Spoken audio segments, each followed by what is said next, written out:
പഴയ കരാറിൻ്റെ പേര് പറഞ്ഞ് പണം ആവശ്യപ്പെട്ട് റെയിൽവേ കൊല്ലം നഗരത്തിൻ്റെ വഴിയടച്ചിട്ട് ഒരു മാസം. കൊല്ലത്തിൻ്റെ വികസനം തടഞ്ഞ് ജനങ്ങളെ വലയ്ക്കുന്ന റെയിൽവേ ക്രൂരതയ്ക്കെതിരെ CPIM കൊല്ലം ഏരിയ കമ്മിറ്റിയുടെ നേതൃത്വത്തിൽ റെയിൽവേ സെക്ഷൻ എഞ്ചിനീയറുടെ ഓഫീസിലേക്ക് മാർച്ച് നടത്തി.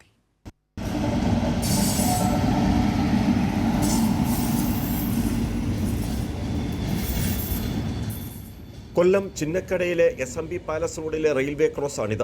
സ്വകാര്യ ബസും ചരക്ക് ലോറിയും സഹിതം നൂറുകണക്കിന് വാഹനങ്ങൾ കടന്നുപോകുന്ന റോഡ് റെയിൽവേ അറ്റകുറ്റപ്പണിയെന്ന വ്യാജേന അടച്ചിട്ട് ബോർഡും സ്ഥാപിച്ചു. കാൽനട യാത്ര പോലും ദുസ്സഹം. മലയുന്നത് പാവപ്പെട്ട ജനങ്ങളാണ്. നടന്നു പോകാൻ പോലും ബുദ്ധിമുട്ട്. പ്രായമുള്ളവർക്കെല്ലാം നടന്നു പോയാൽ എപ്പോഴും അതിന് വീഴുന്നത് അറിയാൻ പറ്റത്തില്ല. നടന്നു പോയാൽ ദയവ് ചെയ്ത് എങ്ങനെയെങ്കിലും ഇത് ഗേറ്റ് തുറക്കാനുള്ള നടപടി നിങ്ങൾ സ്വീകരിക്കണമെന്ന് അപേക്ഷിക്കുക. കൊല്ലം നഗരത്തെ ശ്വാസം മുട്ടിക്കുന്ന റെയിൽവേയുടെ ക്രൂരതയ്ക്കെതിരെ പ്രതികരിക്കാൻ CPIM-ഉം CIT-യും മാത്രം.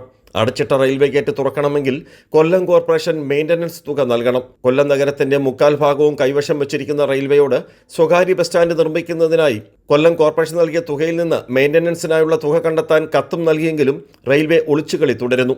റെയിൽവേ ഭൂമി വിട്ടുകിട്ടാൻ 1990-കളിൽ 35 ലക്ഷം രൂപയാണ് അന്ന് കൊല്ലം കോർപ്പറേഷൻ നൽകിയത്. ഇപ്പോൾ കോടികളായി റെയിൽവേ അക്കൗണ്ടിലുണ്ട് എന്ന് കൊല്ലം മേയർ പ്രസന്ന ഏണസ്റ്റ് പറഞ്ഞു. ഇപ്പോൾ നമുക്കറിയാം GMRT പാർക്കുമായി ബന്ധമുള്ള വിഷയം. ഈ റെയിൽവേ ഗേറ്റിൽ ഈ അണ്ടർ പാസിനെ കുറിച്ച് എൻ്റെ മുമ്പിരിക്കുന്ന മുൻ മേയർ അഡ്വക്കേറ്റ് രാജേന്ദ്ര ബാബു, അതിനു മുമ്പ് സഖാവ് ഞാൻ പറ്റുന്നതെന്നാണ് ആദ്യമായിട്ട് നമുക്കറിയാം. ഇവിടെ അണ്ടർ പാസുമായി ബന്ധപ്പെട്ടുള്ള തീരുമാനമായി മുന്നോട്ട് വരുന്നത്. അന്ന് നമ്മൾ ചർച്ച നടത്തി.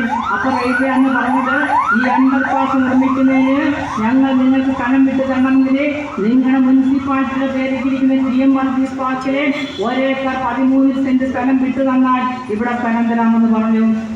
പാളത്തിൽ ഒരു ചട്ടി മെറ്റിലിട്ടാൽ പോലും തന്റെ ഇടപെടൽ കൊണ്ടാണെന്ന് അട്ടിപ്പേർ അവകാശം ഉന്നയിക്കുന്ന Kollam MP NK Premachandran railway gate അടച്ചുപൂട്ടിയ സംഭവത്തിൽ ഉറക്കം നടിക്കുന്നു. കാളപെട്ടെന്ന് കേട്ടാൽ കയ്യിലെടുക്കുന്ന കോൺഗ്രസ് BJP ഇരട്ടപ്പറ്റ മക്കൾ റെയിൽവേ ക്രൂരതയ്ക്കെതിരെ പ്രതികരിക്കാനുമില്ല. പാവപ്പെട്ട നിരാലംബരായ നിരവധി കുടുംബങ്ങൾ താമസിക്കുന്ന റെയിൽവേ പുറമ്പോക്ക് ഭൂമിയായ കൊല്ലം പുള്ളിക്കട കോളനിക്കും ഭൂമി നൽകാൻ റെയിൽവേ തയ്യാറാകുന്നില്ല. റെയിൽവേയുടെ വികസനത്തിൽ പങ്കാളികളായ കൊല്ലത്തുകാരോട് റെയിൽവേ പക്ഷ കാണിക്കുന്നത് തിന്നുമിടുക്കും മാടമ്പിത്തരവുമെന്ന ആക്ഷേപവും ശക്തം. കൊല്ലത്തിന് വികസനത്തിന് ഭൂമി വേണം. ഭൂമിയാണെങ്കിൽ കൊല്ലം നഗരത്തിൽ നല്ല 3/4% ഭൂമി റെയിൽവേയുടെ പക്കൽ.